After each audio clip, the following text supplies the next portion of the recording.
Hey everyone, welcome to another video, and in this video I have Pratish with me. Pratish is visiting Tucson. A lot less people visit Tucson, so thanks for coming. And you have been traveling across the US right now. Pratish has been involved in the study abroad space for a while, and I thought it'll be a very interesting video for specifically fall 23 students who are coming in. And you guys have all the same questions which Pratish had because he had issues with public transportations or making payments. So Pratish, I had a few questions for you. This is your third or fourth trip maybe to the US. How has your process changed for the flights now? What websites you look at, and what advice do you have for students? Yeah, I think I've learned a lot on this trip because I did 5 cities across 5 weeks. So I took a lot of interconnecting domestic flights.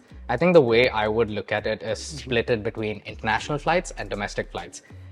You'd be surprised that knowing some of the ins and outs while flying abroad is very important. So for example, let's start with international flights. So for all the fall 23 students now getting onto an airplane in about 4 or 5 weeks from now, choosing your airline and being loyal to it is pretty important. I would say the top 2 airlines over right now would either be an Emirates or Qatar, and then Air India as well. So Air India is with the Star Alliance group. Qatar and Emirates, of course, have their own loyalty programs. So be very careful and choose the right airline.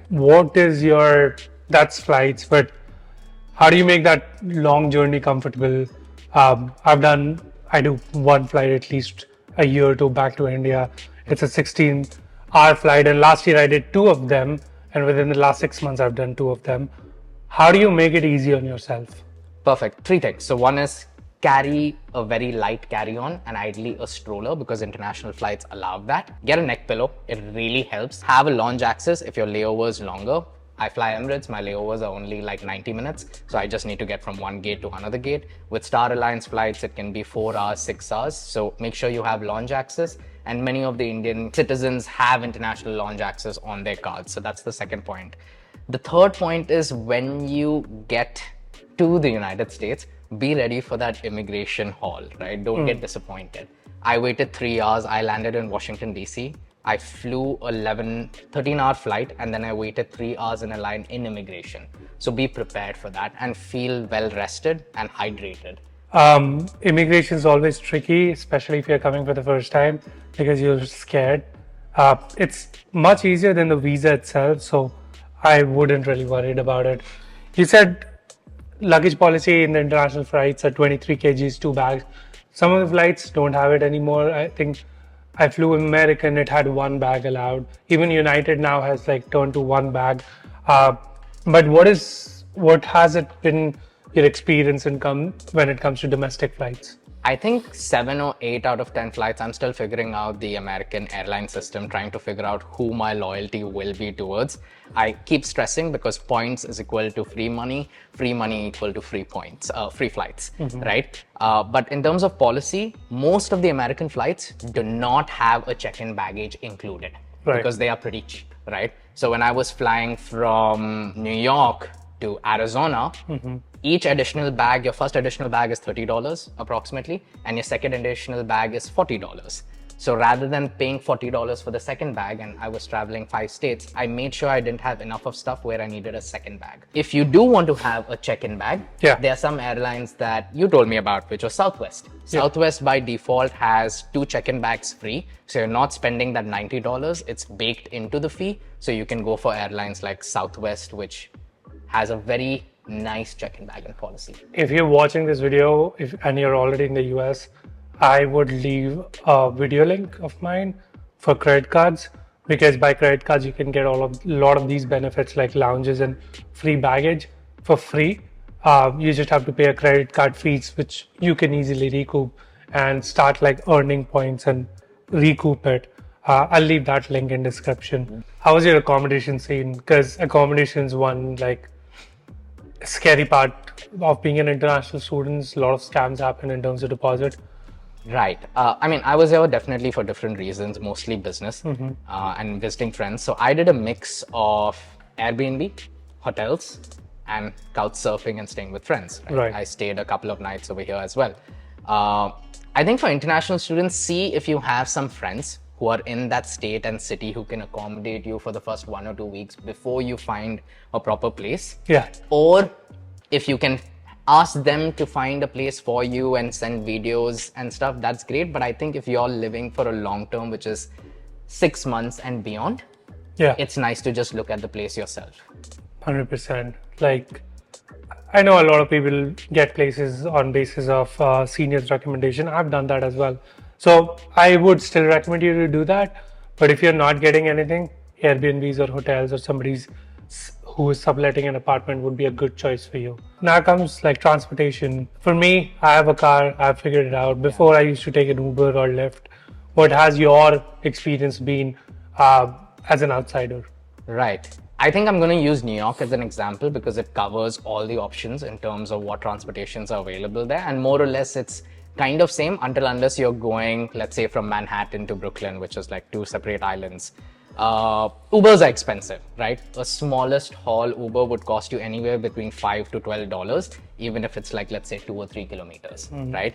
And those airport hauls can cost you anywhere between $30 to maybe $90, depending again on which city and airport you are in. So Ubers and Lyft, generally expensive. I would only reserve that for your airport rides when you're getting into the country for the very first time. Yeah. Besides that, public transport, like let's say if you were living in New York, and some of the other states have great public transport system as well, the subway is great. So New York subway, you can do 2 options. One is you can take the unlimited pass for $33 a week, and you can ride the subway buses, the actual subway train, unlimited in and out of Manhattan, Brooklyn, and so on. I did that. I think one thing on transportation, and Parth, you spoke about this, I think cars probably shouldn't be the first thing you do when you come as an international student. Yeah. Definitely figure out what the landscape is. But if you can get a bicycle and your state and your city has a good place where you can bike in and out, getting a bicycle or getting an electric scooter can be a good option. Like I was planning on getting an electric scooter, but I was only here for a month. And those range anywhere between $200, $300. You'd be surprised how fast you can get from point A to point B without spending a lot of money. So depending on where you live, that's a good option. And a lot of people ignore the fact that, US is a big place. It wouldn't work. It would work in cities like DC, San Francisco, New York, maybe Austin also, but it wouldn't work in most of the states because just how far everything is. True. And like the scare of getting things getting stolen. What was your food situation like? Because food's expensive. Right. And I don't have Swiggy, Zomato here, which is of course cheaper alternatives. Yeah. And if you order a Swiggy or Zomato equivalent in the US, you're at least spending $10 to $20 minimum for like a small meal, like just burger, fries is like $10, $15, depending on which app you're using. So I would always advise against it.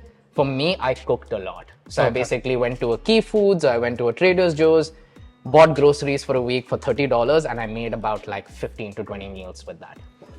How has been your payment situations? I know a lot of students who come here get Forex cards. Do you have a Forex card? How did you navigate it? Yeah, I think if you are coming in here, you have 2 options, right? 5 years ago, cross-border banking really didn't exist. For F1 students that are actually going this year, you have many options in the industry. We can maybe talk about that as well. But it is tough, right? My only advice, I think, to Indian students is when you come over here, or any international student, is to get a US bank account. A Forex card is still a prepaid card. I have my Forex card over here. I had to load money. I had to pay a certain fee to load that money, a conversion fee. And then there's a 5% TCS, which gets applied to it. And after July 1st, July 1st, 2023, depending on when you're watching this video, it's going to be 20%. Yeah. Right? So Forex card is not really the option anymore. For me, it made sense because it was a short travel, but I would definitely look at some of the neobank players that Gradical does work with. Yeah, when I'm linking the credit card video, I'm going to link a couple of other videos like that as well to help you with the banking option. Did you have any problems with your own credit cards? Yeah. Indian credit cards maybe? Yeah. And I think the caveat over here on what Parth is mentioning with at least Zoll, which is US bank account. So you get a US debit card. Yeah. And with American Express, I believe it's a US credit card. I don't have any of those. So in most of the places, my Forex card definitely didn't work on online ordering apps like Uber, and DoorDash, so I couldn't order food, I couldn't get a cab. But that problem would not happen if it is a US card. I was trying to book some airline tickets, like on Spirit, and it wouldn't let me use my Indian cards. Many of the websites need because they US require a zip code also, and you're putting your Indian zip code and it wouldn't work. I would say a mix of the US bank account and maybe a mix of the US credit card and some cash in the first initial 1 or 2 months will really ease your process. I think with Zolve, you can get it activated right away, but you need to be in the country to actually start using it. Trust me, it's convenient. Just get your KYC done and any of these neobanks will help you. And having a credit card is just so convenient in the US because you can go to Walmart, you can use it on your Uber apps, yada, yada, yada. And cash, what would you say is a good amount of cash students? I think 1 month of rent is a good amount of cash to carry. Yeah, just in case, 1 month or $1,000 is a good amount. How is the phone thing? Because when it comes to money, you still need to talk to people and you need Wi-Fi for most of the stuff. For even like activating, let's say Zolve and like adding it to Apple Wallet, you would need phone plan. Correct. What has your experience been like? It was tough to navigate this about my travel last time, but I think this time there's a provider called Mint Mobile, and you'd be surprised with how awesome it is. So I use an iPhone, so I have eSIM, and I'm guessing at least a good majority of Indian students would have an iPhone or a very decent Android phone which supports eSIM. If that is your case, you can solve your SIM card situation in 5 minutes from India. Yeah. You can basically just order a eSIM, they send you the eSIM credentials to your email ID, and I think Mint gives it for like $45, 90 days with a certain usage, which is, I'm guessing, cheaper than what you use domestically. Yeah, I do get unlimited internet, so yeah, and it's too much work to change now. Yeah. But yeah, Mint Mobile has been, what I've been hearing, is the cheapest option of all. How safe have you felt in New York or DC? I would say just be a bit aware Yeah. and be cautious. I've never really felt things like racism or things like non-safety per se, but be aware, like if it's post 9 or 10 p.m. and if you're in Brooklyn and you're going to Manhattan or you're coming back, I would advise you to take a cab post 10 p.m. or 11 p.m. The New York subway can get quite crazy. But besides that, I'd say just be aware, right? If you are driving and you're parking your car in a lot, don't leave valuable items in your car and then go for a movie for 3 or 4 hours. If you think that someone is following you, if you're in one of these dense populated cities, just take a right and enter a convenience store. Yeah. Right? Just be very aware and be smart about it. I mean, people only report the bad stuff, but you would be surprised on how welcoming and great the culture is in the United States. And this is coming where I spend most of my time in the US in New York, right? And people say the scariest stuff about New York, and it's not exactly. You mentioned about culture. Yeah. What is the odd thing which you have seen here? Odd as in like, what do people do which is different? I think people are nice in general. Like, folks are like holding doors for you. Yeah. They're very polite. They greet you. The little hellos, the little hi, how's your day going? How's it been? Like the Uber guy probably sometimes has a conversation with you. I think it's nice to just be nice in a foreign country. Even if you don't do it at home, it's always good to just greet people, be polite, and understand where they're coming from. And I've faced this in the last 4 years. Someone might tell you something and you might think like they're coming off rude, but they're just not aware. It's a very subconscious thing that they do. And the little things, right? I think tipping culture is pretty big here. If you're going for, let's say, to a diner or a restaurant and you're ordering something and they're taking care of you, as an international student, it'll be good to leave a 10 to 15% tip, right? If you don't, it's kind of frowned upon, so I will definitely exercise that. But if you're going to, let's say, a Starbucks and you're picking up your stuff off the counter, it's not necessary to always leave a tip. No, not really. What's your closing thought? I think America is truly... Give some advice to the students. Yeah, I think it's truly a land of opportunity like it was even 20 years ago. It's definitely a bit more crowded right now. And I enjoy my time, more or less. And for international students, you're coming here, sacrificing your time with your Indian families to come make a living, right? To bump up your career, to bump up your pay grade, to have a better quality of life.